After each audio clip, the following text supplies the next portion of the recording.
السلام علیکم ورحمۃ اللہ وبرکاتہ۔ محترم بھائیوں،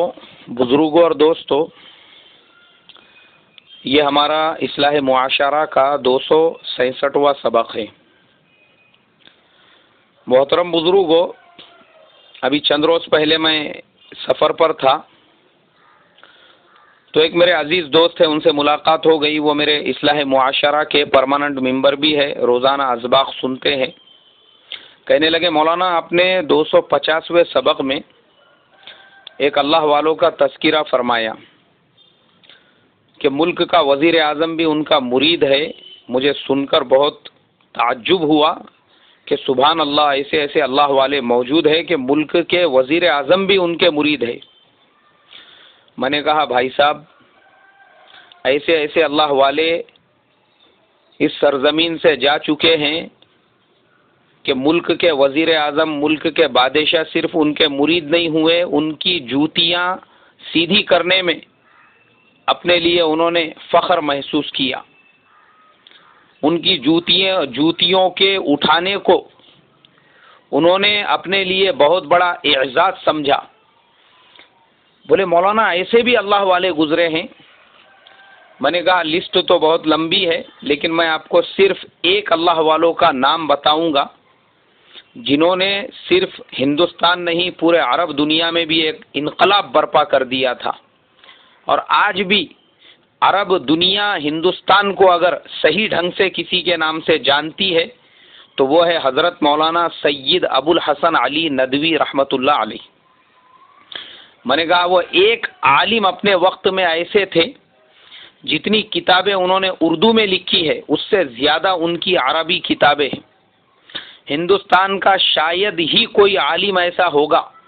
جو حضرت مولانا علی میاں صاحب رحمۃ اللہ علیہ کی قصص النبیین اور القراۃ الراشدہ کے بغیر اپنے سفر کو مکمل کرتا ہوگا۔ اپنا علمی سفر جاری رکھنے کے لیے ہندوستان کے مدرسے میں پڑھنے والے ہر طالب علم کو ان دو کتابوں کی رہبری حاصل کرنا ہی پڑتی ہے۔ میں نے کہا مولانا علی میاں صاحب رحمۃ اللہ علیہ وہ ہستی، وہ بزرگ، وہ شخصیت جنہوں نے صرف ہندوستان کو ہی علم سے نہیں سیراب کیا، عرب ملکوں میں ان کی جتنی عربی کتابیں پڑھی جاتی ہے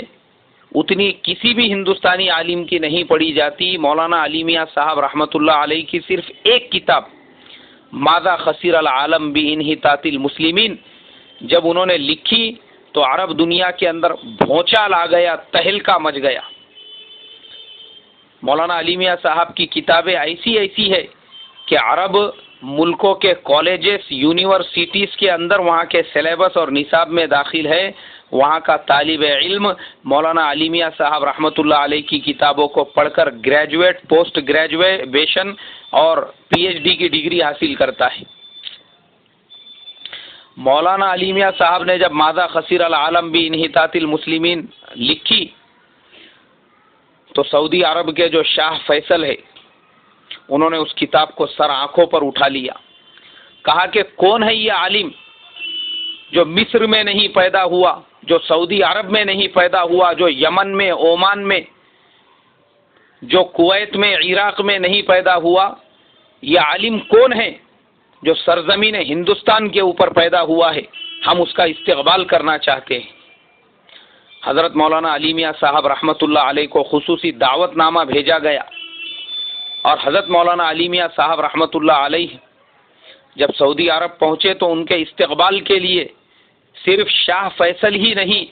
انہوں نے ملک کے سارے علماء کو بلایا، بڑے بڑے شیوخ، بڑے بڑے علامہ، بڑے بڑے علم کے سمندر، امام حرم اور تمام لوگ ایئرپورٹ کے اوپر حضرت کے استقبال کے لیے اپنی آنکھیں بچھا کر کھڑے ہوئے تھے۔ اور جیسے ہی حضرت مولانا علی میاں صاحب رحمۃ اللہ علیہ سرزمین سعودی عرب میں پہنچے،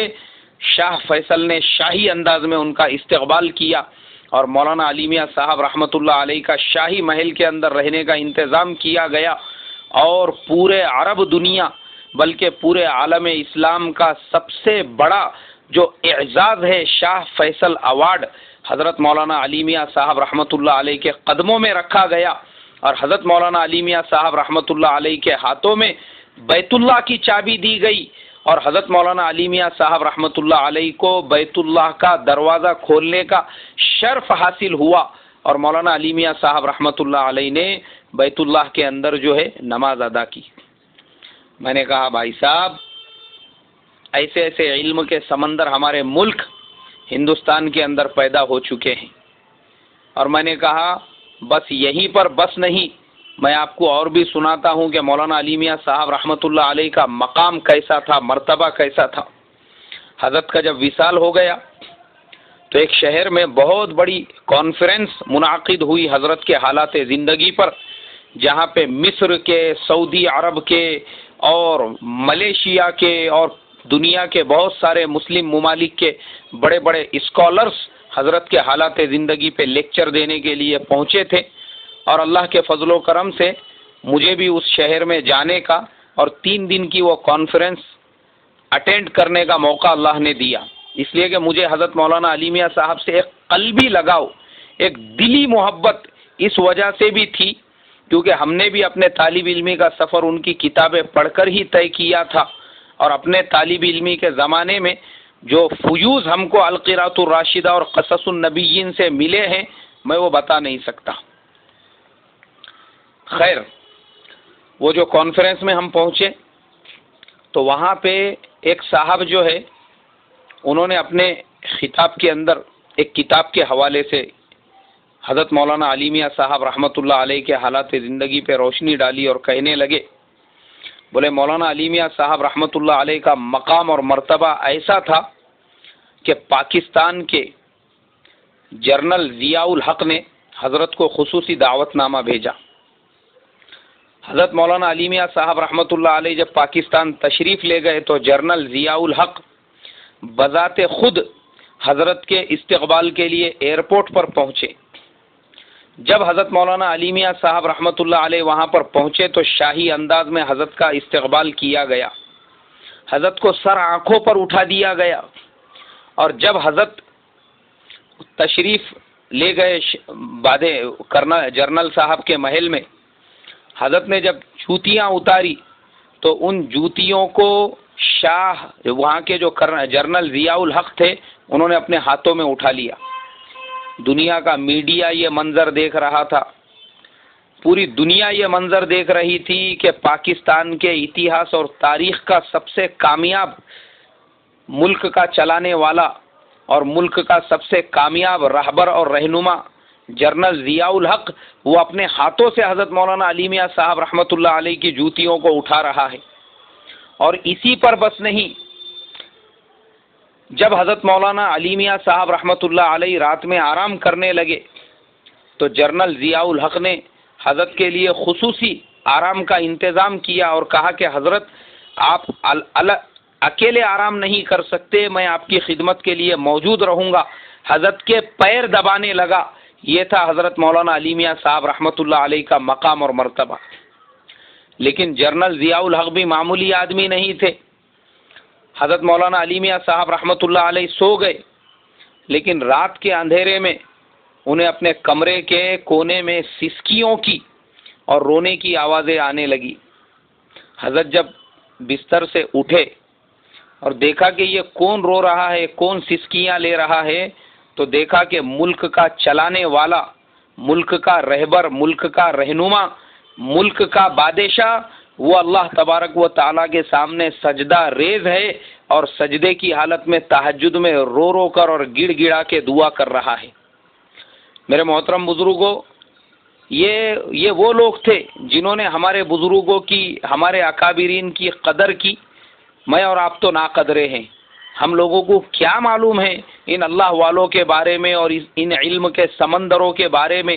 جب یہ زندہ ہوتے ہیں ایسے بڑے بڑے علم کے سمندر، ہم ان کی ناقدری کرتے ہیں۔ یہ اپنے وقت کے قطب ابدال ہوتے ہیں اور ان کے دنیا سے پردہ فرمانے کے بعد پھر مقالے لکھے جاتے ہیں اور پھر اس کے بعد میں الفاظ کے دریا بہائے جاتے ہیں۔ ایک صاحب وہ لکھنؤ گئے جماعت لے کر، ان کی واپسی ہوئی، میں نے ان سے ملاقات کیا۔ میں نے کہا بھائی لکھنؤ میں ندوۃ العلماء لکھنؤ ہے، بہت بڑا علمی مرکز ہے، اور سب سے بڑی چیز یہ ہے کہ وہاں پہ حضرت مولانا سید ابو الحسن علی ندوی رحمۃ اللہ علیہ اپنے وقت کے پورے عالم کے سب سے بڑے علامہ موجود ہے. آپ لوگوں نے ان کی زیارت کی؟ ارے نہیں بولے مولانا، ہم تو جماعت میں گئے تھے نا، ہمارا مقصد الگ تھا بولے وہاں جانے کا. اس کے لیے ہم نے حضرت مولانا، ہم کو نہیں معلوم وہ کون ہے کیا ہے. ہم نے بولے بھائی اپن یہاں کائے کے لیے آئے، جس کام کے لیے آئے اپنے کو وہ کام کرنے کا، یہ اپنا کام نہیں ہے بولے ان سے ملاقات کرنا اور ان سے مصافحہ کرنا اور یہ مدرسے کی زیارت کرنا اور وہ مدرسے میں جا کے جو ہے کسی سے مصافحہ کرنا. میں نے جب یہ الفاظ وہ بیچارے کے زبان سے سنا تو میں اسی وقت میں مسجد میں تھے ہم لوگ، میں بیٹھ گیا نیچے کیونکہ میرا بلڈ پریشر ایک دم سے لو ہو گیا. میں سوچنے لگا اے اللہ، تیرے ان ولیوں کے بارے میں آج امت کو نہیں پتا جن کے بارے میں تو نے فرمایا ہے تیرے پیارے نبی صلی اللہ علیہ وسلم نے اپنی مبارک احادیث کے اندر کہ اگر ایک بھی اللہ کا ایسا بندہ دنیا میں باقی رہے گا، اللہ اس کے طفیل میں پورے دنیا کے نظام کو چلائیں گے، مگر کریں گے کیا؟ ہماری آنکھوں میں وہ بصیرت ہی نہیں ہے. اللہ تبارک و تعالیٰ سے دعا کرتا ہوں اللہ تبارک و تعالی ہم کو بصیرت عطا فرمائے، بصیرت. السلام علیکم ورحمۃ اللہ وبرکاتہ.